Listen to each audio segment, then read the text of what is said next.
The moment I walked into the hotel bar, my chest tightened.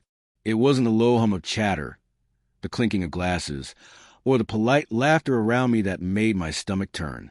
It was her, Claire, my wife of 8 years, standing just a few feet away, lips pressed to another man's. This wasn't some drunken mistake I could excuse. No, this was deliberate. Her hand rested on his chest like it belonged there. Something inside me cracked quietly, like a hairline fracture spreading through glass. I didn't yell. I didn't storm the room. I stepped forward slowly, deliberately, every movement heavy, every breath measured. When I was close enough to speak without raising my voice, I said, calm but sharp, "You just ended our marriage." Claire froze. Color drained from her face. Her mouth opened, but no sound came out. The man beside her, a tall, clean-cut figure vaguely familiar from photos Claire had once shown me, stepped back, blending into the crowd, trying to disappear. Claire stayed, wide-eyed, and whispered 2 words that hit harder than the kiss itself. "You're wrong." Those words haunted me the whole drive home. The engine hummed softly, the only sound between us. My knuckles whitened on the wheel. Claire stared out the window, distant, like a stranger. Finally I spoke, my voice low and simmering. "Who is he?" She fiddled with her purse strap. "It's not what you think, Daniel." I almost laughed. "What do I think, Claire?" I saw the kiss. Your hand on him. The look in your eyes. The one that used to be mine. Then explain it. I said, burning inside. Explain how this isn't a betrayal. Her breath trembled. Her words sounded rehearsed. It was a mistake. He kissed me. I didn't.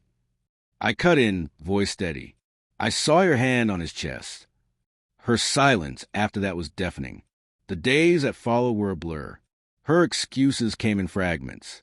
Asterisk, it just happened. I wasn't thinking. A moment of weakness. Asterisk, when I asked her to cut contact, she refused. His name was Ryan, her team leader, the man she'd traveled with for months on work trips. Suddenly, the late nights, the new clothes, the quiet laughter at her phone, all of it made sense. I wanted to believe her when she said it was only a kiss, that it hadn't gone further, but I knew better. That kiss wasn't the beginning. It was a reveal. One night, while she showered, her phone was charging on the table. My hand hovered over it. My conscience told me to leave it. But another voice whispered, asterisk, she's already broken trust. If there's nothing to hide, there's nothing to find, asterisk. I unlocked it. The truth hit immediately. Dozens, maybe hundreds, of messages buried in a seemingly harmless work chat. Asterisk, miss you already. Last night was incredible. Can't wait for our next trip. Asterisk selfies. Inside jokes. Intimate moments from a life I hadn't known existed. My stomach churned. By the time Claire entered the room in her robe, I was pale, her phone in my hand. "Daniel," she said softly, her face paling. "You went through my phone." I met her gaze, voice steady but low. I went through the life I thought I understood and found the truth. That night we didn't speak. We didn't share a bed. I lay awake, staring at the ceiling, replaying 8 years of marriage.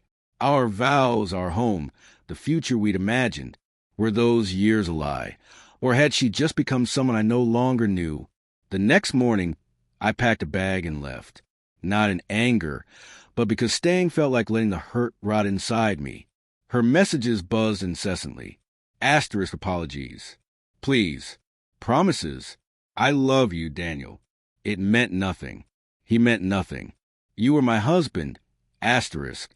But betrayal doesn't need meaning. The act alone shatters everything. A week later, she came to the small apartment I'd rented.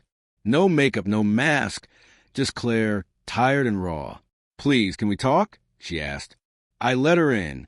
We sat at the kitchen table, a gap between us that felt too wide to bridge. "Why him?" I asked. Tears slid down her face. "I don't know. We spent so much time together." He listened. He made me feel seen. I bit my tongue, keeping my anger in check. "That's not what I mean," she added quickly. "You've been a good husband, Daniel. I got lost." I studied her face. searching for the woman I'd loved. But getting lost isn't missing an anniversary. It isn't hiding an affair for months. She wasn't crying because she'd lost me. She was crying because she'd been caught. The divorce didn't happen instantly. A foolish part of me hoped she'd fight for us. But her attempts rang hollow. Flowers, sweet words, endless texts. Never the hard choices. Never full honesty. Never cutting him out. Once, I called Ryan. "You ruined my marriage," I said. He sounded annoyed. Man, it wasn't serious. I hung up before he could finish. Not serious, as if that lessened the knife in my chest. Months passed. Papers were signed. Friends chose sides. Her family pleaded for forgiveness, for the sake of the good years. But forgiveness isn't a gift you give to make others comfortable. 6 months later, I saw her at a coffee shop. She looked smaller, worn down. "Daniel," she said softly, "I just wanted you to know I ended it. He's gone." I nodded. "Good for you." She glanced at me, a flicker of hope in her eyes. "Do you think we could ever?" I shook my head gently. "The night I caught you, I didn't just lose a wife. I lost a version of you I could trust not to put me in that place." Her eyes filled, but she didn't argue. She just nodded, whispered, "I'm sorry," and walked away. A year has passed. The pain isn't sharp anymore. It lingers quietly, like a scar that aches when the weather changes. I've started dating again. I don't check phones. I don't demand constant reassurance. But I carry that memory as a signpost. Trust, but not blindly. Sometimes I think back to that night in the bar, the music, the crowd, the kiss. I remember the words I said, "You just ended our marriage." And her reply, "You're wrong." She wasn't.